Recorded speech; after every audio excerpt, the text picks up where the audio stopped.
इतना दर्द देलू दिल पा वायरल भइल बानी रील पा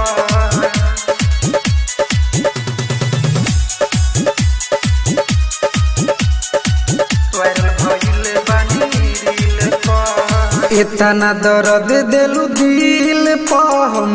वायरल भइल बानी रील पा वायरल भइल बानी रील पा इतना दर्द देलू दिल पा हम वायरल भइल बानी रील पा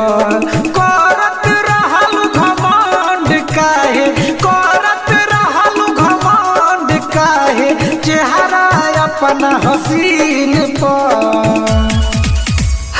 इतना दर्द देलू दिल पा हम वायरल भइल बानी रील